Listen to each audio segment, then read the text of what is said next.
복된 자리에 참 잘 모셨습니다.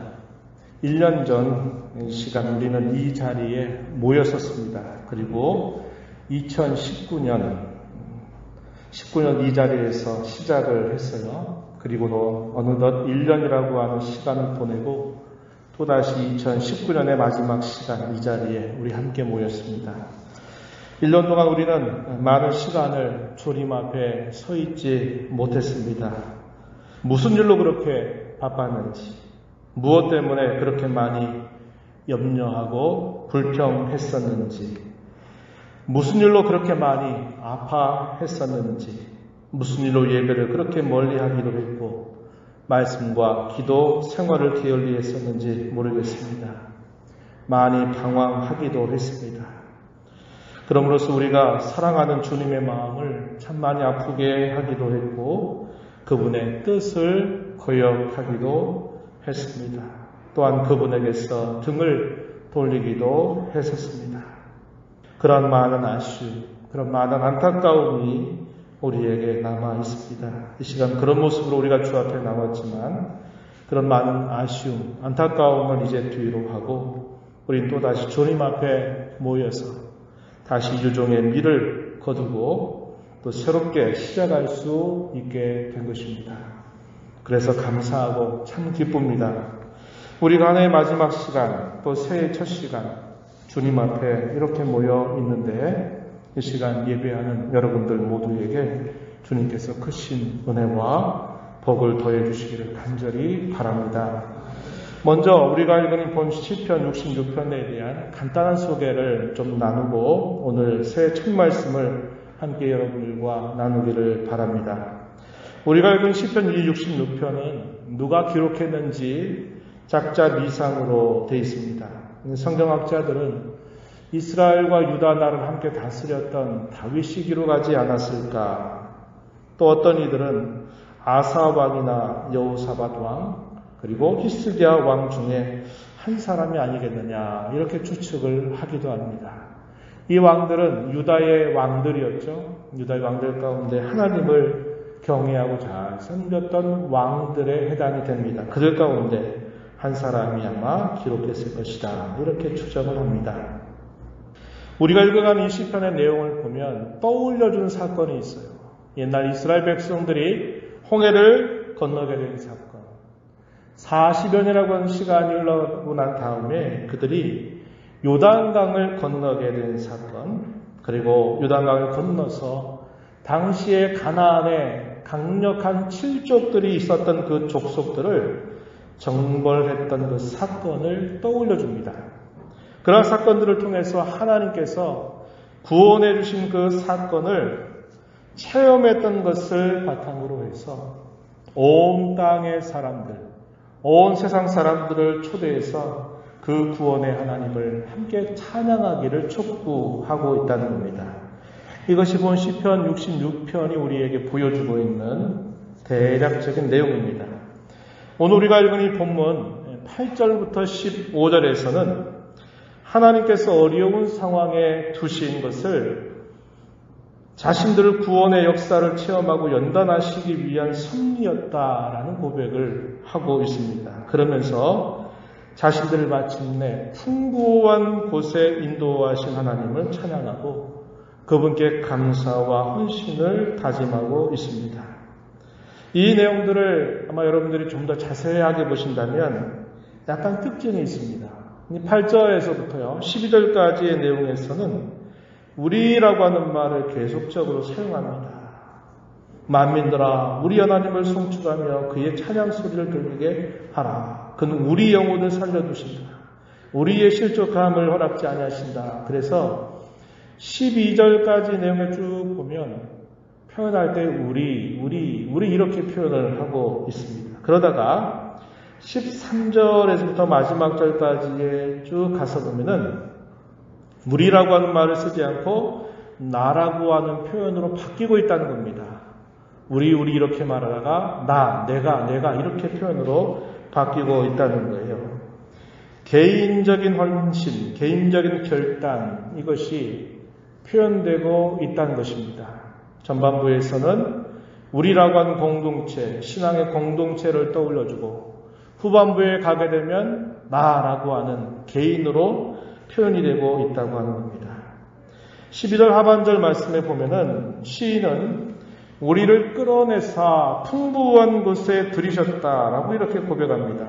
우리는 이 부분에 주목하면서 새해를 맞는 우리를 여전히 풍부한 곳으로 인도하실 하나님의 손길을 우리 가슴에 새기게 되기를 진심으로 바랍니다.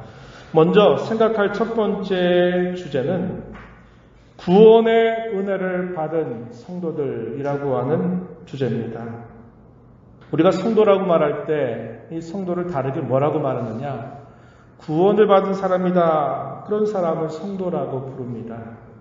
교회를 두고 뭐라고 말하느냐? 그런 성도들을 교회라고 부르기도 하고 그러한 성도들의 모임을 교회라고 부르기도 하는 것입니다. 로마서 1장 7절 말씀에 보면 바울 사도는 로마 교회를 향해서 이렇게 편지로 표현을 했어요. 로마서 1장 7절에 보면 로마에서 하나님의 사랑하심을 받고 성도로 부르심을 받은 모든 자 이렇게 표현했습니다. 로마에서 로마라고 하는 지역적인 명칭이 들어가죠. 근데 어떤 자들을 성도라고 부르느냐? 하나님의 사랑하심을 받고 성도로 부르심을 받은 자들이다. 그래서 로마 교회를 그렇게 설명을 해주고 있습니다. 그러면 성금교회 하면 무슨 뜻일까요? 목삼동에서 하나님의 사랑하심을 받고 성도로 부르심을 받은 성도들 중에서 여기에 모여있는 사람들, 이런 사람들을 두고 우리가 성은교회다 이렇게 부를 수 있을 것입니다. 옆에 여기 배강교회 모여있으면 배강교회라고 부르겠죠? 네, 그렇습니다. 성도의 특징은 뭐냐? 하나님께로부터 사랑하심을 받고 부르심을 받은 자들이다. 이렇게 표현을 하고 있어요. 성도는 구원의 은혜를 받은 사람입니다. 교회는 그런 구원의 은혜를 받은 사람들이나 그 사람들의 모임을 뜻하는 말입니다.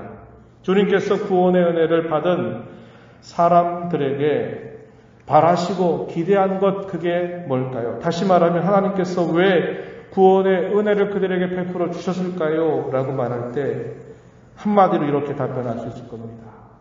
하나님께서 베풀어 주신 구원의 은혜를 풍성하게 누리라는 겁니다. 그리고 그 은혜를 찬양하게 하려는 데 그 목적이 있다라고 정리할 수 있습니다. 먼저는 무엇이라고요? 하나님께서 우리에게 베풀어 주신 이 구원의 은혜를 이 땅에 사는 동안 풍성하게 누리게 하시려는 목적이 있다는 것이고 더 나아가서는 그 은혜를 베푸신 하나님을 힘써 찬양하게 하려는데 그 목적이 있다라고 정리할 수 있습니다. 요한복음 10장 10절 말씀에 보면은 주님이 이런 말씀을 친히 하셨어요. 도둑이 오는 것은 도둑질하고 죽이고 멸망시키려는 것뿐이요 내가 온 것은 양으로 생명을 얻게 하고 더 풍성히 얻게 하려는 것이라. 주님이 이 땅에 오신 목적에 대해서 이 요한복음 10장 10절에서 그렇게 설명하는 겁니다. 내가 온 것은 도둑들이 찾아온 것과 다르게 내가 온 것은 양으로 하여금 생명을 얻게 하고 더 풍성히 얻게 하려는데 목적이 있다라고 주님이 말씀을 하셨습니다.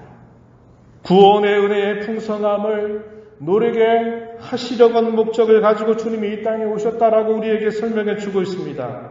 이 구원의 은혜의 풍성함은 다르게 말하면 구원의 가치가 얼마나 큰 것인가, 구원받는 기쁨이 얼마나 큰 것인가, 구원의 영광이 얼마나 큰 것인가 하는 것을 아는 것을 뜻하고 있는 말입니다.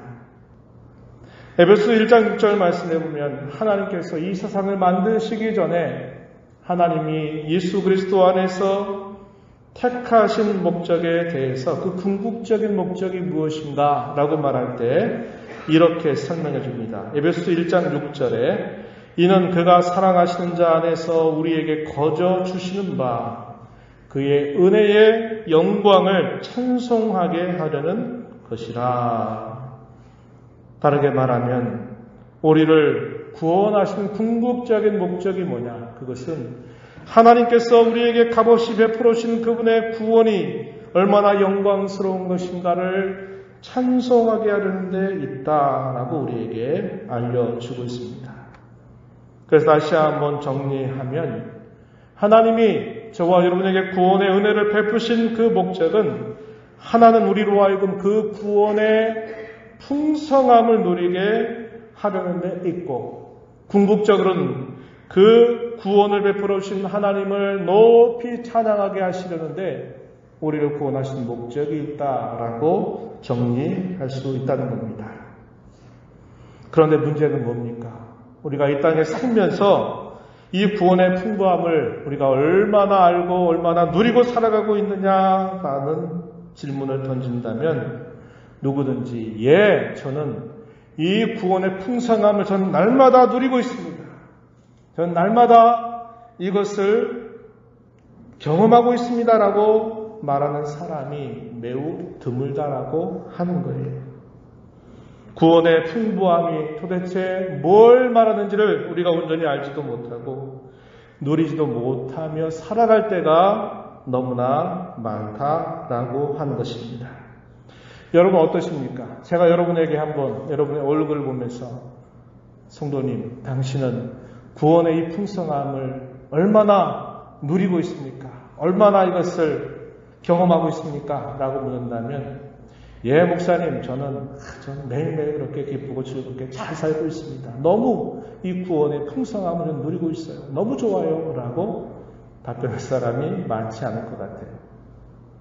구원의 풍부함을 우리가 누리지 못하게 되면 이 구원받은 은혜에 대한 감사와 찬양을 드린다는 것이 굉장히 낯설어집니다. 입술로는 구원의 은혜가 크다고, 구원의 가치가 크다고, 구원의 기쁨이 크다고 우리가 입술로는 말하지만 우리의 마음 깊은 곳으로부터 그것을 정말 그렇게 고백하는 것이 굉장히 낯설어진다 이 말입니다. 그 이유가 무엇일까 좀 생각을 해보게 됩니다. 한편으로는 이 구원의 풍부함이 무엇인가를 우리가 알지 못하기 때문에 이 세상의 염려에 빠지기도 하고 이 세상의 즐거움과 재미에 빠지는 이유가 있을 겁니다. 또 한편으로는 이 세상의 염려에 빠져버리고 이 세상의 즐거움과 재미에 빠져서 구원의 풍부함을 경험하지 못하기도 하는 겁니다. 그 말이 그 말 같죠, 여러분? 그런데 이것이 계속적으로 악순환이 된다는 겁니다. 구원의 풍부함이 무엇인가를 알지 못하기 때문에 세상적인 재미와 즐거움에 도취돼서 거기에 빠져 살아가는 거예요. 또 반대로 이 세상의 즐거움과 가치와 이 세상의 기쁨을 따라가다 보니까 구원이 풍부한지를 깨닫지 못하고 또 그렇게 살아가는 겁니다. 그래서 이것이 마치 계속적인 악순환이 되면서 이게 좋은 방향으로 가는 게 아니라 오히려 이 구원의 기쁨, 구원의 가치, 구원의 영광으로 우리를 나아가게 하는 게 아니라 오히려 거기로부터 나를 계속적으로 멀리 멀어지게 하는 그런 일들이 따라오게 되는 겁니다. 그래서 우리가 하나님 앞에 나올 때마다 하나님께서 베풀으신 그 구원의 은혜가 너무나 크고 감사해서 기쁨과 감사로 하나님 앞을 찬양하고 경배하고 또 이 구원의 기쁨을 다른 사람들에게 전하는 삶을 살아야 된다는 걸 우리가 알고 있지만 막상 우리의 마음 깊은 곳으로부터 그러한 기쁨이, 그러한 감사가 터져나와서 감격 속에 하나님 앞에 이렇게 찬양을 드리거나 하지 못한다는 겁니다. 그게 사실상 우리의 가장 큰 문제 아니겠습니까? 구원함을 받은 기쁨, 세상에서 제일이라고 말하는 그런 찬송의 내용이 있는 것처럼 우리가 이 땅에 한평생 70년, 80년, 90년 살면서 가장 가치 있는 게 뭘까요? 구원받았다고 하는 겁니다. 내 실력이 아니라 하나님의 은혜로 값없이 구원받았다고 하는 사실을 내가 깨닫고 그것을 품고 살아가는 것이에요. 그런데 막상 우리가 매일매일 살아가는 삶 속에서는 이 구원이 얼마나 가치 있는지, 이 구원의 기쁨이 얼마나 큰지, 이것이 우리에게 가져다주는 영광이 얼마나 찬란한지를 보지 못하고 그저 머릿속에 맴도는 하나의 관념으로 여기고 살아갈 때가 많게 된다고 하는 겁니다. 이것이 우리의 연약함이고 우리의 안타까움이 아니겠습니까? 하나님이 이것을 알고 계신 거예요. 그래서 하나님은 우리에게 또 다른 하나의 경험들을 끊임없이 준비하시는 겁니다. 그 경험이 뭐냐? 구원의 가치, 구원의 기쁨, 구원의 영광을 우리로 하여금 경험을 통해서 체득하게 하는 일을 우리의 인생 속에서 이끌어 가신다는 겁니다. 구원을 학습하게 하고 그 구원이 무엇인가를 깨달아가는 과정들을 주님께서 우리의 삶 속에 펼쳐 가신다는 겁니다. 우리는 사람은 동물들과 다르게 우리 사람은 태어날 때 백지 상태로 태어난다 그런 말을 해요. 동물들은 어떤 본능이라고 하는 게 있어서 난 지 며칠만 지나면 걷기도 하죠. 그리고 조금 더 지나게 되면 날갯짓을 하면 날기도 합니다.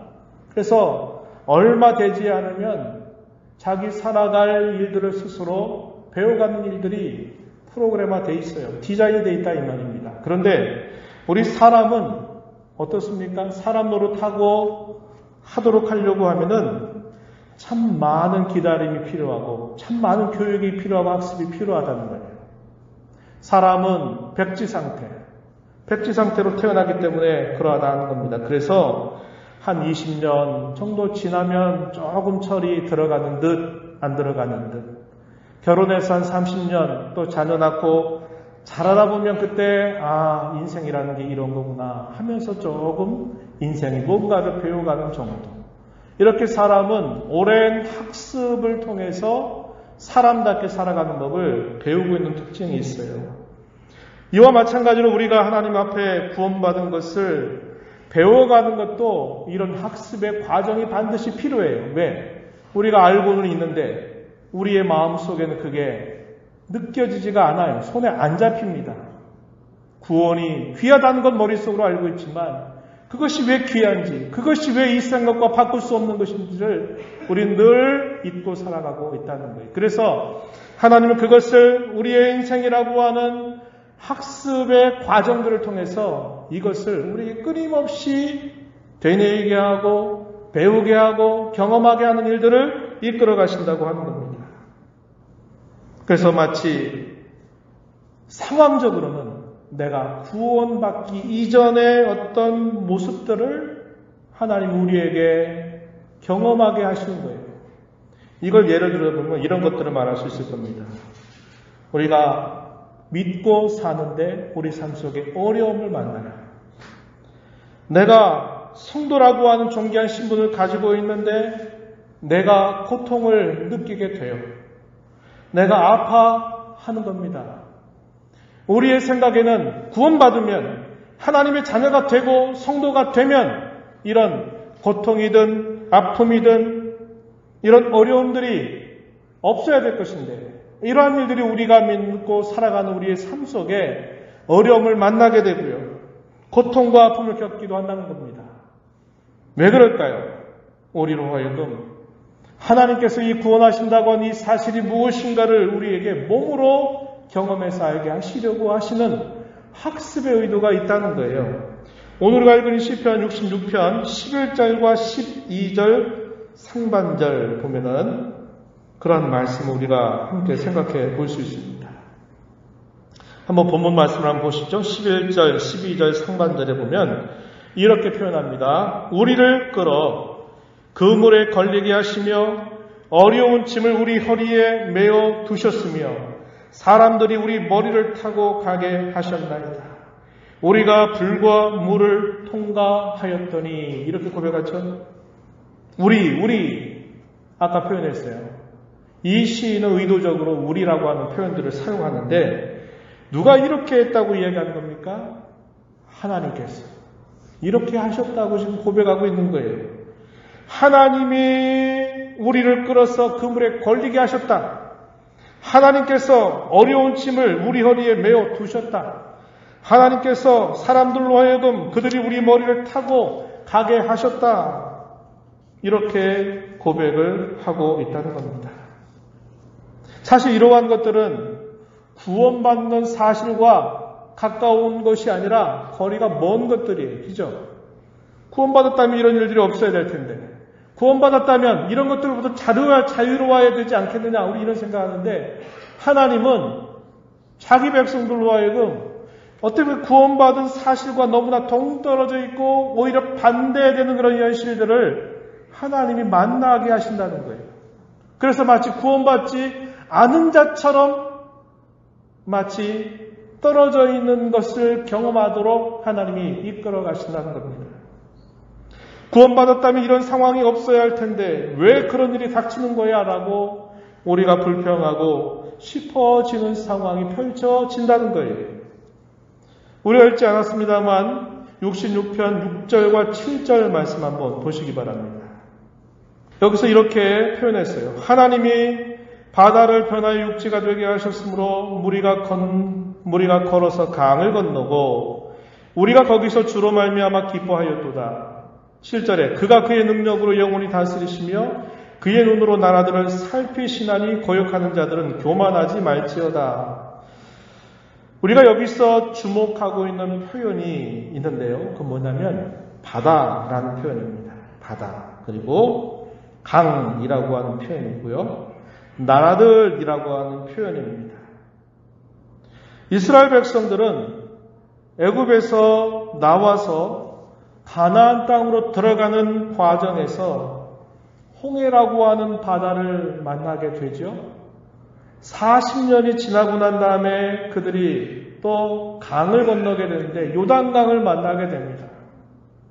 당시에 범람해서 그 강을 건널 수 없을 만큼 그 강을 넘쳐 흐르게 되는 그 요단강을 건너게 하시는 거죠. 또 그 요단강을 건너가니까 무슨 일이 기다리고 있어요? 소위 가나안 7족, 유명한 가나안 7족들이 그들을 기다리고 있는 겁니다. 그래, 한번 너희가 정복해봐. 한번 우리를 한번 이겨내봐. 라고 하면서 막강하게 버티고 있는 겁니다. 여기 우리가 6절과 7절에서 있는 이 바다라고 하는 표현, 강을 건넜다, 바다를 표현하는 것, 그리고 나라들을 이렇게 표현들, 이것들은 결국 이스라엘 백성들이 애굽에서 나와서 홍해를 만나게 된 것, 요단강을 만나게 된 것, 그리고 가나안 7족을 만나게 된 사건을 지금 전제하면서 이야기를 하고 있는 겁니다. 이런 것들, 바다나 강이나 나라들은 이스라엘 백성들에게 있어서 어떠한 영향을 미쳤을까요? 그들을 어렵게 만들었습니다. 그들을 절망하게 만들었어요. 그들을 낙담하게 만들었어요. 아니, 애굽에서 그렇게 잘 나오게 하더니 홍해바다 앞에 갈 길이 없는 그 상태에 있는데 바로가 마음을 돌이켜서 그의 군사들 병거들을 이끌고 모래바람을 일으키면서 이스라엘 백성들이 있는 이 홍해 여기로 쫓아오는 건 아닙니까? 그들은 이제 죽었다고 생각했습니다. 우리를 애굽 땅에서 건져내더니 마침내 이 바다 앞에서 우리를 죽이려고 하느냐? 라고 온갖 원망과 불평을 쏟아내지 않았습니까? 그게 뭐였어요? 홍해 앞에 그들이 섰다는 겁니다. 또 그들이 40년이 지나고 난 다음에 아까 얘기했지만 요단강이 평상시에는 건널 만한 강인데 그 당시에 이제 범람하게 되면 이 강을 넘쳐르기 때문에 이 요단강을 건너갈 수 없는 겁니다. 하나님이 이제까지 인도하셔가지고 40년 가까운 세월 동안 인도하셔서 이제 약속의 땅을 바로 바라보고 있는데 가나안 바로 접경 그 가운데 지방 지역을 가로질러 흐르는 이 요단강이 넘쳐나니까 거길 지나갈 수가 없는 거예요. 그것도 그들에게 뭐가 됩니까? 두려움의 요소가 되는 거예요. 요단강을 건넜어요. 그랬더니 아까 누가 기다린다고요? 가나안 7족들. 그 강대한 족속들이 야 너네가 우리하고 싸워서 이긴다고 하면서 이렇게 기다리고 있는 거예요. 이게 뭘 보여줍니까? 마치 구원과 너무나 먼 난관들, 구원받지 않는 것들을 만나게 하셨다고 하는 거예요. 누가 하신 겁니까? 하나님이 이렇게 하신 겁니다. 그런 난관을 만나고 어려움을 만나고 고통을 겪고 아픔을 겪게 되면서 그들은 어떤 마음을 품을까요? 앞으로 갈 수도 없고 뒤로 갈 수도 없는 상황이 됩니다. 누구를 바라봅니까? 위로 계신 하나님만을 바라보게 되는 거예요. 하나님이 난관과 고통과 어려움으로부터 우리를 건져 주셔야만 된다고, 그들로 하여금 구원받아야만 된다고, 이 상황에서 벗어나야만 된다고 하나님을 부르기 시작하게 하는 겁니다. 그래서 그들은 그 아픔과 어려움을 통해서 뭘 깨닫느냐? 우리는 구원을 받아야 된다는 것을 깨닫게 되는 거예요. 하나님만이 건져줄 수 있다고 그들로 하여금 마음을 하나님께 집중하게 만드는 거예요. 그리고 그 어려운 상황에서 하나님 건져주세요. 하나님 구원해 주세요. 하나님 살려주세요. 하도록 간절하게 바라게 하시는 겁니다. 그래서 그런 일들 속에서 그들은 어떻게 할까요? 하나님을 의지하는 법을 배웁니다. 하나님께 매달려서 하나님이 건져주셔야 된다고 하나님 앞에 기도하도록 그들을 이끌어 가시는 거예요. 그런 다음에 하나님 마침내 어떻게 하십니까? 그들을 건져내 주시죠. 구해 주시죠. 그리고 그들을 어디로 이끌어 가실까요? 풍부한 곳으로 그들을 이끌어 가신다는 겁니다. 하나님께서는 마침내 그들의 간구를 들으시죠. 그들의 어려움 속에서 그들을 건져주십니다. 그럼으로써 자신이 건짐을 받았다고 하는 사실, 다시 말해서 구원을 받았다고 하는 사실이 얼마나 기쁜 것인지, 그것이 얼마나 소중한 것인지를 깨닫게 하시는 겁니다. 그 일을 겪지 않았다면 모를 거예요. 구원받는다는 게 도대체 뭔지 머리로는 알고 고백하는데 그의 가슴으로는 다가오지가 않고 손에 잡히지가 않아요.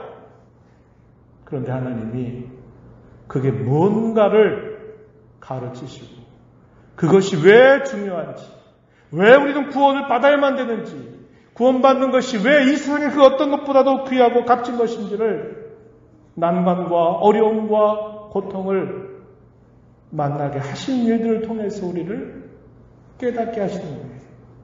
그리고 그 어려움으로부터 하나님 의지하는 법을 배우게 하고 하나님 배에 입을 열어서 기도하는 것을 배우게 하시고 그리고서 마침내 하나님 어떻게 하십니까?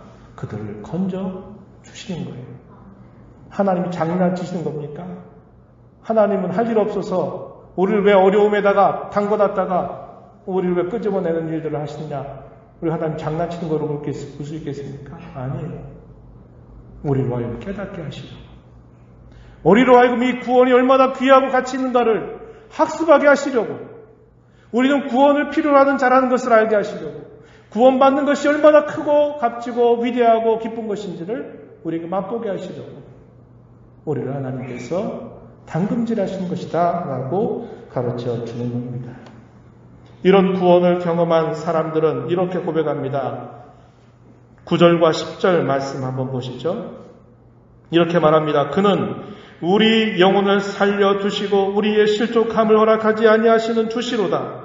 하나님이여 주께서 우리를 시험하시되 우리를 단련하시기를 은을 단련함같이 하셨으며, 이렇게 고백합니다. 무슨 경험입니까? 건짐을 받고 나서 깨닫는 고백이에요. 아하, 하나님은 이러한 분이시군요. 알았습니다. 하나님 이런 분이시면 제가 이제 깨달았습니다. 알겠습니다. 라는 것을 고백하게 만드는데, 하나님 어떤 분이라고 말해요? 우리 영혼을 살려두신다. 이건 다르게 말하면요, 이 우리 영혼이라는 말은 다른 말로 생명, 우리의 삶, 이걸 뜻하는 말이에요. 우리 영혼을 말하는 의미가 아니라 하나님 우리의 삶, 우리의 생명을 보존해 주시는 분이다 라는 것을 깨닫고 고백하게 됩니다. 하나님은 우리가 가다가 발걸음이 미끄러져 가지고 실족해서 거기서 옆으로 떨어져 나가도록 그것을 허락하지 않는 분이다. 실족감을 허락하지 아니한 분이라는 것을 깨닫고 고백하게 됩니다. 하나님은 자신들을 단련하시는데 마치 은을 단련하시는 것처럼 자신들을 단련하신다고 그들이 고백하고 깨닫습니다. 이러한 표현들은 그들이 겪었던 어려운 상황 속에서 구원을 받게 됨으로써 자신들이 마침내 깨닫게 된 사실임을 이렇게 표현하고 있는 것이에요. 그리고 마침내 그들이 도달한 곳이 어디일까요? 12절 하반절에 보니까 뭐라고 표현했습니까? 주께서 우리를 이끌어내사 풍부한 곳에 들이셨다라고 고백하고 있습니다. 마침내 하나님이 그들을 어디로 인도하셨다고요? 풍부한 곳에 들이셨다라고 고백하고 있는 겁니다. 저는 이것을 두고 그저 이 백성들이 환경이 좋은 곳 거기에 도착했다라는 말로 이해하지 않습니다. 그리고 이것은 본문이 우리에게 가르쳐주고자 하는 뜻도 아니에요. 그저 좋은 곳, 풍부한 곳 그들을 인도했다 그걸 말하는 뜻 정도가 아니라 이 말의 의미는 하나님께서 베풀어 주시기 구원의 은혜가 얼마나 풍부한 것인지를 그들로 하여금 깨닫게 해주셨다는 말로 이해합니다. 다시 말하면 구원의 풍성함을 알게 하셨다고 말하는 겁니다. 그 구원의 풍성함을 누리도록 해주셨다라는 말로 이해합니다. 이것이 성령께서 저와 여러분에게 가르쳐 주시는 바라고 저는 분명히 확신합니다. 이렇게 하나님의 이런 구원의 은혜, 그 구원의 풍부함을 깨달은 사람은 이제 어떻게 합니까? 13절로부터 15절에 보면은 하나님을 향한 자신의 헌신을 다짐하고 결단하는 자세를 보여줍니다. 아까 이야기했죠. 13절부터 말하는 주체가 바뀌었다 그랬어요. 8절부터 12절까지는 우리 이렇게 표현했다가 13절부터 마지막 절까지는 나라고 하는 표현으로 바뀌는 겁니다. 구원의 풍부함을 깨달은 시인은 자신이 하나님께 드렸던 서원을 이행하겠다고 다짐합니다. 처음에 말했던 것처럼 우리라고 하는 이 표현이 여기서부터는 나로 표현이 바뀝니다. 무엇보다도 자신이 먼저 헌신하겠다고 다짐하는 자세입니다. 다른 사람에게 말하기 전에 내가 먼저 내가 그 구원의 은혜를 알게 되었으니 그 구원의 풍부함을 내가 깨닫게 되었으니 내가 먼저 하나님 앞에 헌신하겠다고 다짐하는 태도를 보이고 있는 것입니다. 13절에 보면 그는 이렇게 고백합니다. 번제물을 가지고 주의 집에 들어가서 나의 소원을 주께 갚겠습니다 라고 고백합니다. 자신이 어려운 상황에 처했을 때 하나님께 서원했던 것을 이제 분명히 이행하겠다고 그는 고백하고 있습니다. 우리는 어려움에 처했을 때 하나님 앞에 기도합니다. 하나님, 이 어려움을 벗어나게 해주신다면 하나님 제가 이렇게 하고 싶어요. 이렇게 하려고 합니다. 도와주세요. 벗어나게 해주세요. 라고 우리가 기도하면서 마침내 하나님께서 그러한 간구를 들어서 우리가 처했던 그 어려움에서 벗어나게 될 때 우리는 하나님께 내가 뭘 말씀드렸는지 내가 뭘 하겠다고 고백했는지를 잊고 살 때가 얼마나 많이 있습니까? 화장실 들어갈 때와 나올 때가 다르다라는 말이 있듯 우리가 어려움에 처하면 지푸라기도 붙잡는 심정으로 하나님이 이 어려움에서 나를 건져주신다면 제가 앞으로 어떻게 하겠습니다라고 그렇게 말했다가 그 어려움이 지나가게 되면 그 사실들을 가만히 이렇게 잊고 또 나는 나대로 살아가는 일들이 많은 거예요. 그런데 본 시인은 뭐라고 말합니까? 하나님, 제가 환난 날에 어려움에 처했을 때 제가 고백하고 다짐했던 그 서원을 제가 이제 이행하겠습니다. 이렇게 하나님 앞에 고백하는 자세를 보입니다. 그러면서 그는 15절 마지막 우리가 읽은 절에 보니까 수장의 향기와 함께 살린 것으로 주께 번제를 드리며 수소와 염소를 드리겠다고 그는 고백을 다시 올리게 됩니다.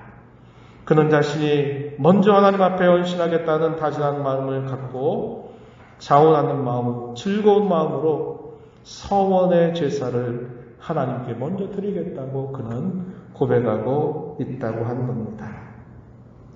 이제 말씀을 맺으려고 해요. 우리가 이제 2020년 새해가 밝았습니다. 밝았고 이 새해를 우리에게 또다시 주신 하나님께 감사를 드리는 저와 여러분이 되기를 바랍니다. 우리의 삶에 주시는 특별한 기회가 또 우리에게 주어진 것입니다. 아쉬움과 후회를 뒤로하고 새로움을 준비하거나 시작할 수 있는 기회를 우리에게 주신 것을 감사하면서 하나님께 또 2020년 새해를 열어주신 것을 감사하고 찬양하고 기뻐하는 저와 여러분이 되기를 바랍니다. 하나님께서 이 천지 만물을 창조하실 때 그런 말씀하셨죠. 창세기 1장 14절에 보면요. 하나님이 이르시되 하늘의 궁창에 광명체들이 있어 낮과 밤을 나뉘게 하고 그것들로 징조와 계절과 날과 해를 이루게 하라. 이런 역할을 부여해 주십니다. 오늘은 동일한 어제의 연속이고 내일은 또 오늘의 동일한 연속이다. 이렇게만 보면 우리의 삶은 늘 다람쥐 쳇바퀴 돌아가듯 늘 똑같은 삶의 반복을 주기적으로 반복하는 것처럼 보여요. 그런데 하나님은 해와 별과 달들을 지으시면서 그들에게 역할을 부여했어요. 계절을 이루게 하죠. 또 해를 이루게 하고 달을 이루게 하고 하면서 우리 일자들을 하나님이 주장하도록 역할들을 부여했어요. 그것이 우리에게 무슨 의미를 줍니까? 어제의 아쉬움, 어제에 못한 우리의 그런 안타까움, 그것을 뒤로 하고 잊어버리고 새로운 시작을 할 수 있도록 우리에게 주신 하나님의 놀라운 배려라고 저는 생각합니다. 우리에게 2019년도 이제는 지나간 과거의 해가 됐습니다. 2020년 새로운 한 해를 우리가 받으면서 우리가 아쉬움과 안타까움을 이제 뒤로 하고 새로운 마음으로 내가 주님 앞에 다시 시작할 수 있는 또 시작을 주신 것을 인해서 우리 하나님 앞에 감사해야겠다 하는 것입니다. 두 번째는 저와 여러분 이러한 삶을 받아 생활하고 살아갈 때 또다시 어려움을 만나게 될 것입니다. 그럴 때 여러분 우리 이런 생각하십시오. 또 이런 일이 또 오나? 왜 또 이런 일을 나에게 하나님이 주시는가? 라고 우리가 생각하기보다는 이렇게 생각하면 좋겠어요. 아하, 하나님께서 내게 구원의 풍부함을 깨닫게 하시려고 또 이런 일을 만나게 하셨구나. 그래, 하나님께서 내게 이 구원의 은혜를 잊지 않게 하시려고, 이 구원의 소중함을 깨닫게 하시려고 내가 또 이런 일을 만나게 된 것이로구나 생각하면서 어떻게 해야 될까요? 더 하나님을 의지해야 되겠죠. 더 하나님 앞에 도와달라고 건져달라고 하나님 앞에 기도해야 되겠죠. 그런 자세를 가지고 우리가 나아갈 때 하나님 어떻게 하실까요? 풍부한 곳으로 저와 여러분을 인도해 주실 것입니다. 여전히 연약하고 부족하고 어리석어서 어려움을 만날 때마다 낯설고 또 낯설 것입니다. 힘들고 또 힘들 것입니다. 그러나 성경 우리에게 약속합니다. 하나님 그걸 통해서 우리에게 풍부한 곳으로 우리를 인도하시겠다고 하신 그 약속을 우리가 깊이 기억하면서 더 하나님 의지하고 더 하나님 앞에 기도하고 더 하나님의 구원을 소망하면서 살아간다면 하나님이 이 약속을 가진 이 귀한 은혜를 우리에게 늘 맛보게 하실 것이다. 우리는 확신할 수 있습니다. 이런 확신 가지고 2020년 새로운 희망을 가지고 힘써 믿음의 걸음을 달려가는 저와 여러분 모두가 되기를 진심으로 바랍니다.